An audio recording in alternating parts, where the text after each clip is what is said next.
Markus pasal 7 ayat 37 saya baca, kita simak bersama-sama.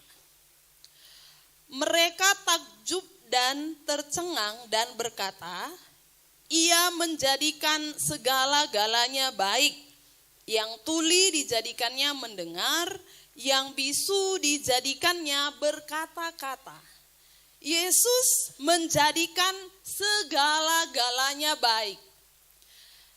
Di sini di perikop ini di atasnya ada tulisan Yesus menyembuhkan seorang tuli. Maka wajar ada orang berkata segala-galanya baik. Karena kalau ada tadi orang yang tuli kemudian terbuka telinganya dan bisa mendengar, semua orang akan sepakat berkata segala-galanya baik. Atau kemudian kalau ada orang yang terikat lidahnya sehingga gak bisa berkata-kata dengan bebas, ada sesuatu yang membuat lidahnya itu seperti terikat gak bisa berkata-kata, kemudian Yesus berdoa dan sembuh orang itu, maka sepakat dengan mudah sekali kita berkata Yesus membuat segala-galanya baik. Tapi di Alkitab ada begitu banyak Tuhan pun marah sampai murka. Tuhan bilang, hai kamu keturunan ular beludak. Keturunan ular, gak ada orang yang senang disebut sebagai keturunan ular. Tidak ada orang senang disebut sebagai keturunan orang bodoh. Tidak ada orang senang dijuluki sebagai keturunan yang malas. Tidak ada juga orang yang senang disebut, oh keluarga ini jorok. Gak ada. Apalagi kalau kita sebut orang itu adalah keturunan ular, gak ada yang bisa terima. Tapi Tuhan membuat segala-galanya baik. Walau Tuhan marah sekalipun, walau Tuhan murka sekalipun, walaupun Tuhan menegur sekalipun, kalau di dalam Tuhan, teguran dan marah Tuhan, itu semua mendatangkan kebaikan bagi kita. Saya pernah sakit, saya pernah gak ada uang, saya pernah susah, saya pernah kesulitan, tapi saya tahu segala sesuatu yang Tuhan izinkan dalam hidup saya terjadi, Ia menjadikan segala-galanya baik. Sehingga hari ini saya berkata, Tuhan itu bisa menyembuhkan. Kenapa? Saya pernah sembuh dari sakit. Saya bisa berkata, Tuhan itu yang mencukupkan karena saya pernah kekurangan. Saya bisa berkata, Tuhan itu bisa memberi kebebasan hati. Karena saya pernah terikat hati saya, ada beban berat di hati saya dan saya bisa lepas. Dan Dia yang menjadikan segala-galanya baik. Kita banyak orang percaya kan suka ngomong begini ya. Kita bilang sama teman kita, kalau kita ada tulisan WA atau lain sebagainya, selalu di bawah kita tulis apa? Selesai kita bilang apa? Tuhan berkati. Biasa kalau disingkat GBU, artinya God bless you.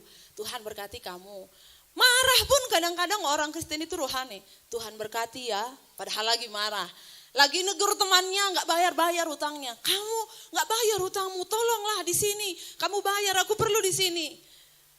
Terima kasih, Tuhan berkati. Nah, masih biasa itu ya orang Kristen. Di atas itu menyala-nyala, mendidih di hati, mendidih di hati. Tapi tetap disertai dengan God bless you. Tuhan berkati. Kalau orang Cina juga gitu, kalau mereka tahun baru, mereka selalu bilang apa? Gong. Ya, gongsi pacai. Saya baca artinya gongsi pacai itu kira-kira begini. Selamat bertambah kaya. Wow, luar biasa mereka ya. Makanya orang Cina ini kayaknya berbisnis itu mantap sekali. Kalau kita tahun baru apa kita bilang sama teman kita? Selamat tahun baru, sehat-sehat, panjang umur, ya kan? Karena kita perlunya cuma sehat-sehat dan panjang umur gitu ya. Kita nggak ingat uang teman kita juga perlu gitu. Jadi cukup sehat ya, panjang umur ya. Nah, makanya kita nggak bingung, kita semua sehat-sehat panjang umur gitu. Uangnya nggak terlalu banyak, nggak ya seluruh. Itu orang Cina, mereka bilang apa? Gongsi pacai, semua gongsi pacai. Selamat tambah kaya, semoga tahun ini kamu tambah kaya. Kenapa? Semua kita ingin lebih baik, ingin lebih baik. Sampai nama-nama anak kita juga kita berikan semua nama-nama yang baik. Nggak ada kita buat nama-nama yang sembarangan, kecuali kita nggak tahu artinya. Kalau misalnya bahasa-bahasa lain, Latin, kita nggak tahu artinya ya, kita sudah ambil, oh itu artinya. Kenapa nama ada jenda malam, pagi malam, kari malam, sendah malam. Lalap malam belum ada ya, lalap malam wah, itu susah juga. Harapan kita apa? Supaya dia malam. Sakit anaknya diganti namanya. Zaman dulu itu banyak orang Karo begitu. Bapak saya tiba-tiba namanya jadi Arifin. Dulu namanya bukan itu. Tiba-tiba jadi Arifin. Nah, kenapa? Sakit. Dia lihat ada Arifin namanya bagus. Oh ini Arifin aja namanya. Jadi sehat, jadi kuat, jadi diberkati. Kenapa harapan kita semua, kita ini menjadi semakin baik. Harapan saya semakin baik, anak saya semakin baik, suami saya semakin baik, keluarga saya semakin baik, jemaat ini semakin baik. Sehingga apa? Saya berusaha untuk memikirkan, memperkatakan segala sesuatunya supaya lebih baik. Tapi hari ini kita dengar satu kunci yang luar biasa. Di dalam Yesus, Ia menjadikan segalanya baik. Katakan amin. Amin. Di dalam Yesus dia lakukan segalanya menjadi lebih baik. Saya akan kutip beberapa perkataan Tuhan mengenai dirinya sendiri yang dia katakan bahwa itulah dia. Dari beberapa ayat yang saya kutip dari kitab Yohanes ya. Yang pertama Yohanes pasal 6 ayat 30-35 saya ringkas dengan perkataan yang begini. Yesus berkata, "Akulah roti hidup." Di bangsa Israel, roti itulah makanan sehari-hari. Tidak sama dengan kita yang makan nasi. Mereka memang makan roti. Makanya waktu ada 5 roti dan 2 ikan, 5.000 orang makan. Kenapa dia bawa roti? Karena memang mereka makanannya roti. Kalau kita makan nasi, maka kalau waktu itu Tuhan mengadakan mujizat di tanah Karo, maka ada satu anak yang bawa bontot nasi. Tapi ini anak, mereka makan roti sehingga mereka bawa roti. Tuhan berkata, "Akulah roti hidup." Apa guna roti? Untuk memberikan kita kehidupan. Kalau kita nggak makan beberapa hari, tentu kita akan menjadi lemas, kita akan kehilangan tenaga, tunggu beberapa waktu kita ambruk. Nggak bisa buat apa-apa. Lalu kita perlu makan. Kenapa makan itu memberikan kita kekuatan, makan itu memberikan kita tenaga dan semangat. Yesus berkata pada kita, "Akulah roti hidup." Banyak orang Kristen tidak lagi ingin makan roti hidup. Yang dia ingat hanya makan roti jasmani saja. Bangun pagi yang dia ingat langsung minum air putih, hangat, duduk sebentar, kemudian makan sedikit makanan, mengatur porsi makan supaya badan sehat, kemudian beberapa waktu kemudian dia makan nasi, setelah itu dia minum susu, siang dia makan nasi, malam dia makan buah, dia atur semua untuk jasmani tapi lupa makan roti hidup. Bahkan gak ada selera. Tadi pagi saya membaca firman Tuhan dari Yesaya 30. Kita pasti ingat ada satu ayat yang berkata begini. "Dalam tinggal tenang dan percaya terletak kekuatanku." Nah, kita sering dengar dan bahkan beberapa kali itu menjadi ayat utama pemberitaan firman Tuhan. Dalam tinggal tenang dan percaya terletak kekuatanku. Tapi sebelum ayat ini ditulis, rupanya dari ayat 1 di pasal 30 Yesaya tadi, Tuhan itu menegur bangsa Israel. Tuhan itu rupanya sedang menasihati bangsa Israel. Kenapa? Rupanya waktu itu bangsa Israel sudah gak haus akan roti hidup, gak rindu akan roti hidup. Bahkan mereka terganggu kalau disebut tentang Tuhan. Mereka bilang sama Nabi, "Nabi, kalau kamu bicara gak usah sampaikan apa yang benar, tapi sampaikan apa yang enak didengar." Nah itu, sampaikanlah tentang apa yang enak didengar. Jangan yang benar Nabi, Kami nggak perlu yang benar, yang perlu yang enak kami dengar. Tentang apa? Berkat. Tentang apa? Kamu akan diberkati, kamu akan disembuhkan, kamu akan dibela, kamu akan diberi jalan keluar. Tapi kalau mengenai dosa, jangan Nabi. Itu nggak penting bagi kami. Itu yang orang Israel lakukan. Bahkan ada beberapa di antara mereka yang terganggu kalau disebut tentang Tuhan. Saya sering lihat gitu. Kalau ada di persekutuan, enggak kita gitu. Maksudnya entah di Jambur, entah di mana.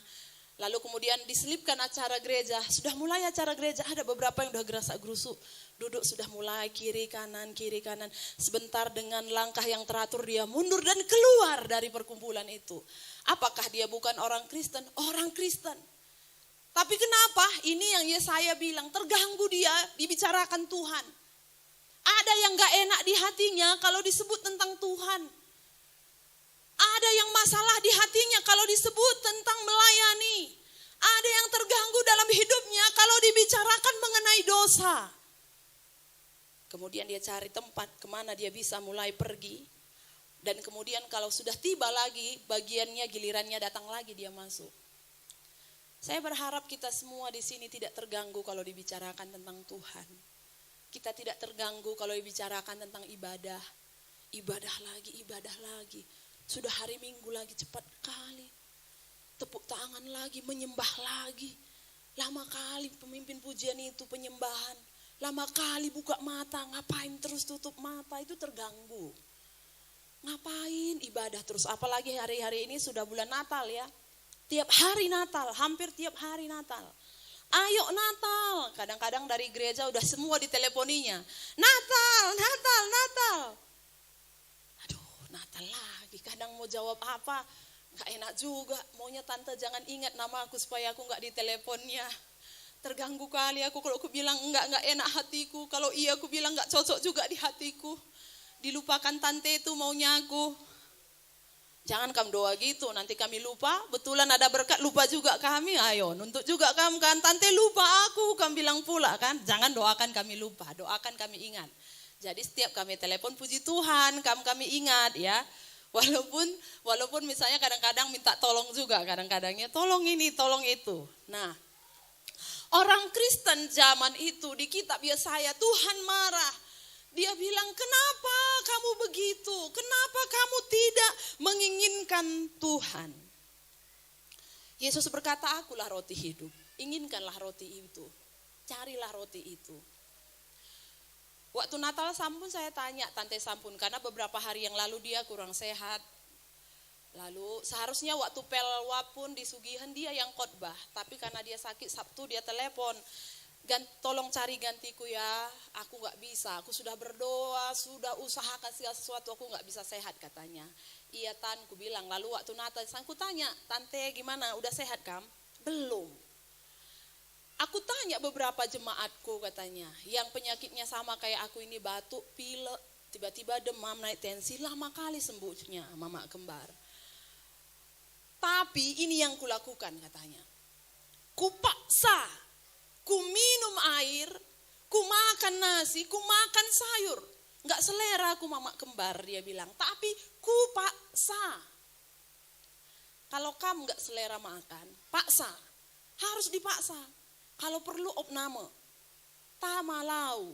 Supaya apa? Memaksa. Kalau kita izinkan, ya udahlah biarin aja enggak selera. Tunggu kapan selera, enggak ada pemaksaan, enggak ada yang kamu lakukan, enggak ada tindakan, sulit. Sama kalau kamu gak rindu roti firman Tuhan, paksa. Saya bilang paksa, harus dipaksa. Kenapa aku gak rindu? Harus kupaksa, supaya aku selera. Aku harus kalahkan kemalasanku ini, kalau malas yang membuat kita begitu.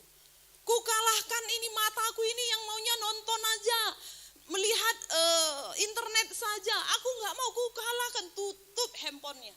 Kalahkan, harus dipaksa. Supaya apa? Benar-benar rindu sama roti hidup. Karena roti hidup yang memberikan kita hidup yang sesungguhnya. Yang kedua Tuhan berkata, akulah terang dunia. Yohanes pasal 8 ayat 12. Aku terang dunia. Dunia ini sangat gelap, demikian gelapnya dosa di mana-mana.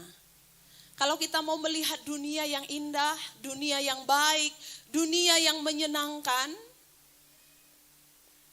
akulah terang dunia, kata Tuhan. Kenallah Tuhan, dapatkanlah Tuhan, temuilah Tuhan, milikilah Tuhan yang adalah terang dunia. Akulah gembala yang baik, di dalam Yohanes 10 ayat 14. Aku gembala yang baik. Gembala yang baik itu rela memberikan nyawanya bagi domba-dombanya. Saya adalah domba. Kalau saya domba yang baik, saya akan ikut jalannya gembala. Saya domba yang baik, saya akan mengikuti alurnya gembala. Kemana gembala pergi, ke sana saya akan pergi. Dan waktu saya taat, saya ikut pada gembala yang baik. Gembala yang baik menjamin saya. Dia berkata, aku adalah gembala yang baik. Aku rela mengorbankan nyawaku demi menjaga kamu. Apalagi yang dia katakan, akulah pokok anggur yang benar. Yohanes 15 ayat 1. Tuhan itu pokok anggur yang benar. Di luar aku kamu tidak bisa berbuat apa-apa. Tidak ada yang bisa kita buat di luar Tuhan. Tidak ada yang bisa kita kerjakan di luar Tuhan. Uang kita bisa beli obat, tapi gak bisa beli kesehatan. Uang kita bisa beli sesuatu yang mahal-mahal, menjamin, menjaga kenyamanan kita, tapi gak bisa menjaga keamanan kita sesungguhnya. Uang kita bisa beli CCTV, kita taruh di mana-mana, di beberapa titik rumah kita, tapi gak menjamin bisa menjamin rumah kita tetap aman. Karena di luar Tuhan, kita gak bisa buat apa-apa. Hanya waktu kita bersandar pada Tuhan, tinggal di dalam Tuhan, kita dicangkokkan kepada pokok anggur yang benar itu, carang itu bisa berbuah. Kalau tidak bisa apa-apa. Ada beberapa hal lain lagi yang Yesus akui tentang dirinya di dalam kitab Yohanes. Seperti, akulah kebangkitan dan hidup. Dia adalah kebangkitan dan hidup. Dialah Alfa dan Omega. Dialah awal dan yang akhir. Dia adalah pintu keselamatan. Hanya lewat Tuhan kita bisa mendapatkan keselamatan. Dari beberapa hal ini tadi, saya mau kita belajar dari satu poin saja. Supaya menambah, supaya membuka wawasan kita. Semakin rindu menjadikan Tuhan itu segala-galanya. Kita belajar mengenai konsep hidup kekal dari Yohanes 17 ayat 7. Yohanes pasal 17 ayat 3 maksud saya ya. Yohanes 17 ayat 3. Inilah hidup yang kekal itu, yaitu bahwa mereka mengenal Engkau, satu-satunya Allah yang benar, dan mengenal Yesus Kristus yang telah Engkau utus. Inilah hidup yang kekal itu, yaitu bahwa mereka mengenal Tuhan. Jadi di sini disamakan gini, hidup kekal sama dengan mengenal Tuhan. Saya ulang, hidup kekal sama dengan mengenal Tuhan. Artinya kalau kita mau dapat hidup kekal, kita harus mengenal Tuhan. Saya nggak usah tanya, tapi saya tahu kalau saya tanya begini, siapa di sini yang kenal Tuhan? Semua angkat tangan. Tapi maksud saya mengenal Tuhan di sini adalah bukan hanya kenal, Yesus itu adalah bayi yang lahir lebih 2000 tahun yang lalu di kandang domba. Yesus itu adalah anak dari Maria dan Yusuf. Yesus itu adalah orang yang mati di kayu salib dan bangkit di hari yang ketiga. Yesus adalah orang yang menjadikan mujizat, mengubah air biasa jadi anggur pada pesta perkawinan yang pertama di Kana. Bukan hanya itu. Orang yang mengenal Tuhan, yang dimaksudkan oleh Tuhan adalah orang yang setiap hari hidup dalam iman yang aktif. Iman yang hidup. Saudara masih punya iman yang hidup. Iman yang hidup itu tidak hanya iman yang waktu pertama kali kita kenal Tuhan, kita percaya dan kita bertobat. Kemudian mau kita pakai iman itu terus sampai sekarang? Tidak. Iman itu saya ibaratkan seperti ini. Waktu saudara beri kartu perdana, saudara bayar, saudara isi, ada waktu berlakunya kan, 1 bulan. Kartu Anda aktif sampai tanggal 11 bulan 12 2022. Setelah itu apa yang harus saudara lakukan? Saudara isi lagi biar aktif. Itu enggak aktif selama-lamanya. Sama dengan iman, iman itu pun setiap hari, bukan hanya dulu pertama. Waktu saudara dibaptis, setelah itu saudara enggak pelihara lagi, saudara biarkan, tidak. Iman itu harus terus hidup, harus terus aktif. Saudara harus terus isi. Terus kerjakan. Terus bertindak, terus lakukan, terus beriman, terus beriman, terus beriman. Gak bisa berhenti. Dulu aku udah terima Tuhan, pendeta, om, tante. Aku percaya aku udah diselamatkan. Tapi sekarang saudara di mana? Kalau sekarang saudara tidak sesuai dengan iman saudara yang dulu, iman dulu itu tidak bisa menyelamatkan saudara sekarang. Itu menyelamatkan saudara dulu, bukan sekarang. Tuhan menuntut kita semuanya, iman itu harus aktif setiap hari, bukan hanya dulu. Pertobatan itu tidak dulu, tapi hari ini terus. Pertobatan itu terus, pertobatan itu terus. Jadi mengenal Tuhan itu adalah hidup yang kekal. Mengenal Tuhan itu butuh usaha kita semua. Mengenal Tuhan itu butuh kerja keras. Mengenal Tuhan itu tidak cukup datang hanya waktu hari Minggu dan komsel, enggak cukup. Kita harus terus bekerja keras, berusaha masing-masing untuk mengenal Tuhan secara pribadi. Ada 2 keuntungan kita mengenal Tuhan yang akan saya sampaikan bagi kita. Kalau kita kenal Tuhan ada banyak sekali untung, tapi hanya 2 yang saya akan sampaikan hari ini. Kita buka Daniel pasal 11 ayat 32. Daniel 11 ayat 32. Dan orang-orang yang berlaku fasik terhadap perjanjian akan dibujuknya sampai murtad dengan kata-kata licin. Tetapi umat yang mengenal Allahnya akan tetap kuat dan akan bertindak. Jadi orang yang kenal Tuhan akan tetap kuat, berdiri teguh, dan bisa bertindak. Itu orang yang kenal Tuhan. Saya mau bersaksi sedikit tentang kesaksian saya. Beberapa hari yang lalu anak kami Jacob demam.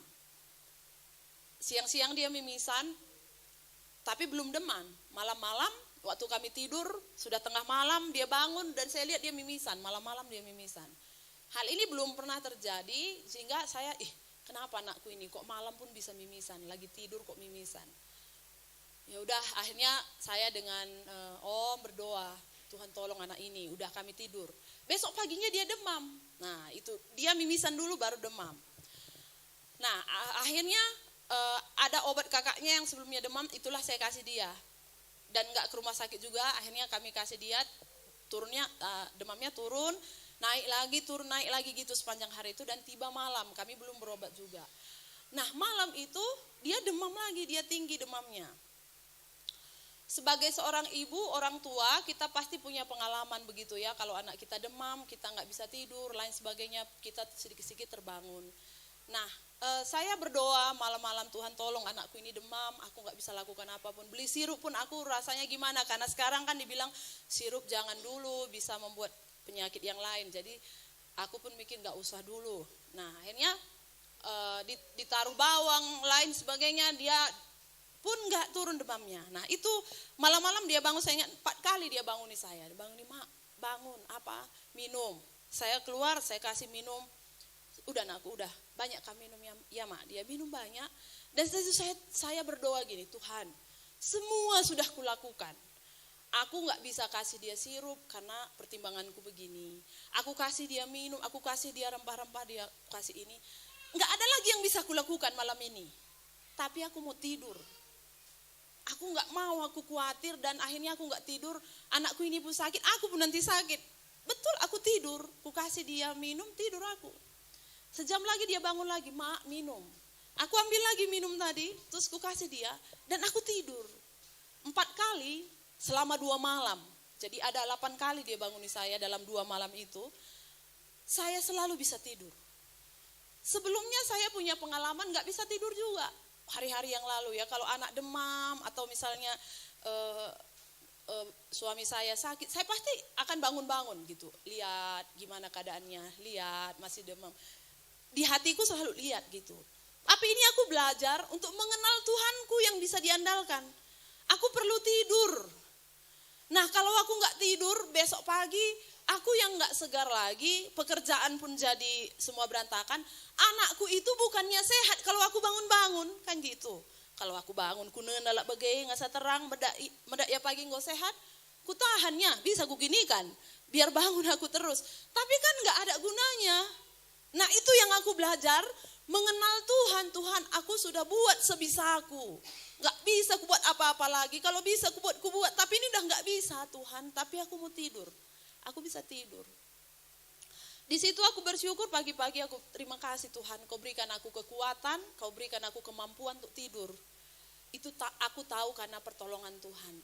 Aku belajar juga Ibu Bapak. Belajar untuk mengandalkan Tuhan itu. Dalam hal sekecil apapun. Dulu saya pernah saksikan juga bagaimana saya pesan barang online dan barang itu gak datang-datang. Nah, aku udah usahakan yang terbaik Bu Bapak. Aku udah usahakan, ku atur semua begini. Aku kirim uangnya tapi barang gak datang-datang. Tapi aku berdoa kalau Tuhan aku sudah maksimalkan, gak bisa lagi apapun. Sekarang ku serahkan Tuhan. Aku gak mau juga sukacitaku hilang gara-gara aku udah kirim uang dan orang gak kirim barangnya. Banyak orang sakit karena ada uangnya di tempat lain, gak dibayar-bayarnya, utangnya jadi sakit. Ya aku gak mau. Ku bilang ya Tuhan, aku sudah, kalau udah ingatkan, udah ku ingatkan. Aku hati-hati, sudah hati-hati. Aku sudah lakukan semua yang ku bisa. Jangan aku gak punya damai. Tuhan, aku kenal Engkau bisa tolong, Tuhan tolong. Saya kira adalah hal-hal yang sering kita alami dalam hidup kita sehari-hari, hal yang demikian. Semua yang terbaik sudah kami lakukan. Semua yang kami bisa sudah kami lakukan. Jangan mau terganggu. Sekarang giliranku mengandalkan Tuhan. Tuhan, sudah kulakukan semua. Sudah ku nasihati anakku ini. Sudah ku kasih tahu apa yang baik. Sudah ku doakan dia Tuhan. Tuhan, sekarang giliran Tuhan ya. Aku mau mengandalkan Tuhan. Aku gak mau terganggu dengan ini. Tuhan yang tolong. Itu mengenal Tuhan. Mengenal Tuhan, mengandalkan Tuhan, berharap sama Tuhan. Tuhan, aku sudah tanam ini Tuhan. Pupuk yang baik kata orang, udah kusiapkan. Kalau gak ada uang kita pupuk yang baik, yang mana sanggup uang kita Tuhan, ini cuma sanggup uangku. Ini yang ku taruh pupuknya. Berapa hari sekali disiram kata orang, sudah kita siram. Sudah kita buat, sudah kita lakukan. Tapi Tuhan, ini semua di tangan Tuhan. Tuhan yang membuat dia bertumbuh, Tuhan membuat dia berkembang, Tuhan membuat dia berbuah dan memberikan harga yang baik. Sekarang bagianku, tunggu apa yang Tuhan mau kerjakan dalam hidupku. Itu mengenal Tuhan, itu mengandalkan Tuhan, itu berharap sama Tuhan. Sehingga dalam perjalanan kita tiap-tiap hari, dalam perjalanan kita mengiring Tuhan, gembala yang baik itu bisa kita alami. Sebagai dombanya Tuhan kita alami. Ada lagu kan begini ya. Tuhan tak pernah janji, langit selalu biru, tetapi Dia berjanji selalu menyertai. Itu. Makanya tadi saya awali dengan satu ayat yang berkata, Ia menjadikan segala-galanya baik. Karena memang Tuhan gak pernah janji langit ini selalu biru. Kadang-kadang ada mendung, tiba-tiba hujan. Bisa saja, kadang-kadang gak ada mendungnya, hujan. Kita terkejut, lari keluar, angkat barang-barang yang ada di luar. Gak ada mendung kok hujan. Hidup pun kadang-kadang gak mendung. Gak ada tanda-tanda, tiba-tiba hujan deras. Tapi firman Tuhan berkata, selalu menyertai. Dan percaya, di dalam Tuhan, Ia menjadikan segala-galanya baik. Segala-galanya baik. Itu yang keuntungan yang pertama. Yang kedua, dan ini yang menjadi poin yang terakhir, ayat terakhir Hosea pasal 4 ayat 6a. Hosea pasal 4 ayat 6 bagian A saya baca. Umatku binasa karena tidak mengenal Allah. Saya balikkan. Umatku tidak binasa karena mengenal Allah. Nah itu dia. Ulang ya.